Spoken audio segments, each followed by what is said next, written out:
Hello and welcome to your Dominate the GMAT lesson on sentence corrections part 2. My name is Brett Etheridge and I'm looking forward to being your instructor.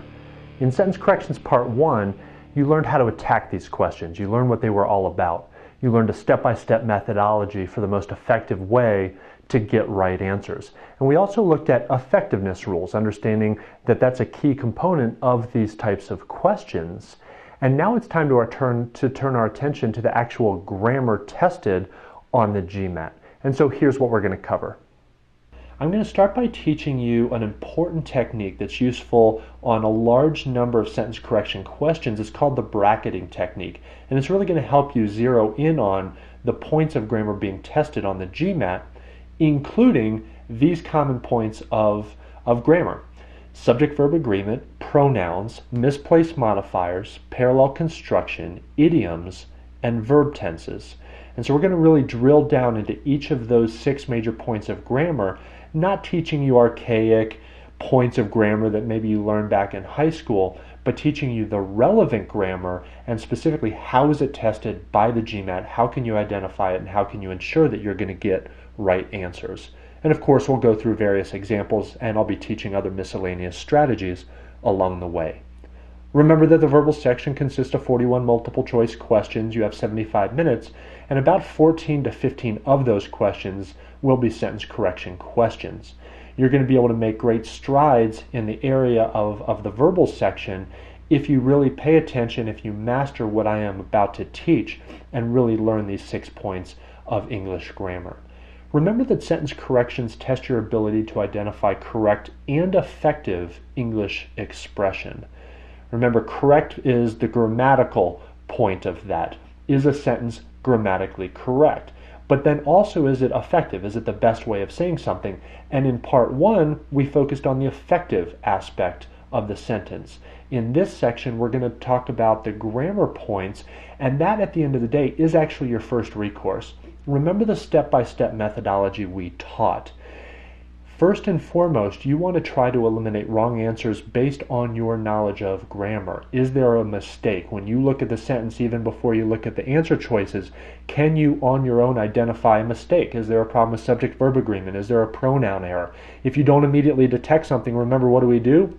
We look at the answer choices for clues as to what some of the differences might be, and then we filter those through our checklist and our knowledge of the points of grammar I'm about to teach.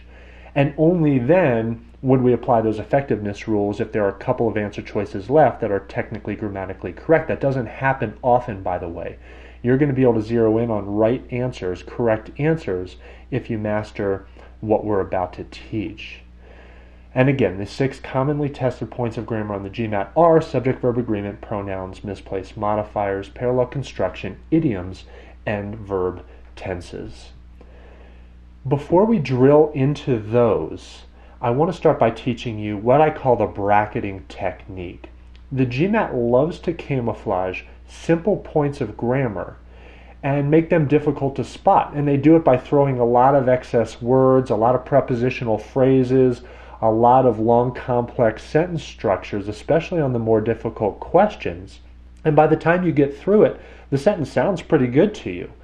And you know what? There may be something as simple as a subject and a verb don't agree, and yet it's difficult to spot because they're separated so far in the sentence. They're camouflaged. There's a lot of stuff masking your ability to pick up on that.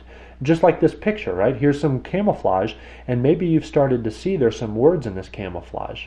And in fact, the words read, grammar are fun. Well, obviously, if I just said grammar are fun, something rubs you the wrong way. You know that's wrong. You know it should be grammar is fun. Grammar is singular. And yet when they're embedded in this camouflage, it's hard even to see some of the words. And so how do we do that? How do we decipher? How do we filter through all of this? The bracketing technique. The bracketing technique will come in incredibly helpful for you on a large number of sentence correction questions. Let's take a look at this example. I want you to press pause after we read it together and ask yourself, can you see any points of grammar that are incorrect in this sentence? And then I want to teach you a few things. Here's the sentence. The degree of error in calculations done by ancient Mayan astronomers long before the invention of telescopes were, even by modern standards, incredibly small. So go ahead and press pause. Do you see anything wrong with that sentence? All right, here's the bracketing technique. Basically, the idea is this. You want to read around potentially distracting phrases by mentally enclosing them in parentheses. And I say mentally because the sentence is going to be up on a computer screen. You know, ideally you would have your pencil or your writing utensil and you would actually physically cross off these distracting phrases. You can't do that, so you're going to have to use your scratch paper and you're going to have to mentally do this exercise. And you want to bracket either of the following. These are the two most common things that are going to distract you, that are going to clog up the sentence and make it difficult to pick on some of the points of grammar that you're supposed to be looking for. And the first is prepositional phrases. Remember, prepositional phrases are phrases that provide additional information about something introduced by words like of, in, to, for, by, and with. And if you see prepositional phrases, mentally you should pick up on that, and on your scratch paper you're going to want to do what I'm about to teach you to do.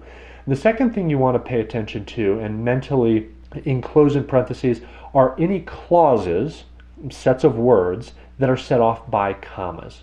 And then what we do is, after you do that, you want to literally rewrite the pared down sentence minus the prepositional phrases and minus the clauses offset by commas.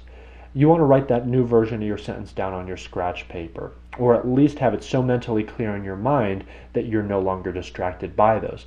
And then at that point you can take a clear and objective look at that, essentially that new version of that sentence, and decide whether or not there is a very clear error there. If you don't find an error after you've separated out the brackets with the brackets, this bracketing technique, if you don't find an error, okay, that's fine. Now what we can do is we got to examine the words inside the brackets, because that's got to be where the mistake is. Let's revisit our sample sentence. Maybe you picked up on this, maybe you didn't, but let's walk through this technique step by step. Where did we notice either prepositional phrases or clauses offset by commas? Well, we see the word of, the degree something, the degree blah blah blah, the degree of, there's this prepositional phrase. Of air and calculations done by ancient Mayan astronomers long before the invention of telescopes.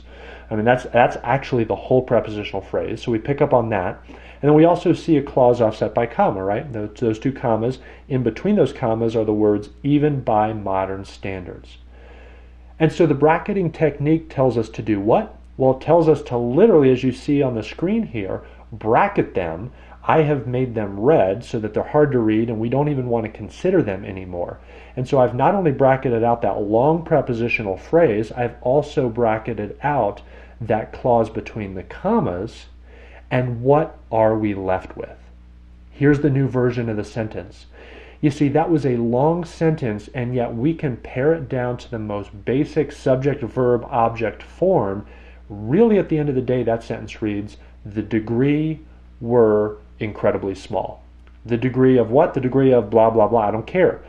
The GMAT's trying to distract me, right? Were what? Well, even by modern standards. Okay, well, I don't care. Were what? They were just incredibly small.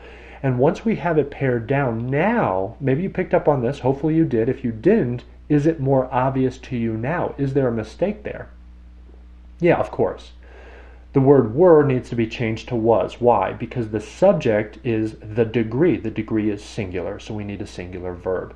And when we see it in black and white, or white in this case like that, it's obvious. It needs to be the degree was incredibly small, and yet the GMAT tried to distract us. To avoid that or to wade through that, what do? We use this bracketing technique. So it's really, really useful. It's useful on subject-verb agreement. It's useful on pronouns. It's useful on idioms. I mean, it's a very useful technique across the board. So learn it, apply it to your practice problems, and I know it will serve you well. And with that, let's now turn our attention to those 6 points of grammar, starting with subject-verb agreement.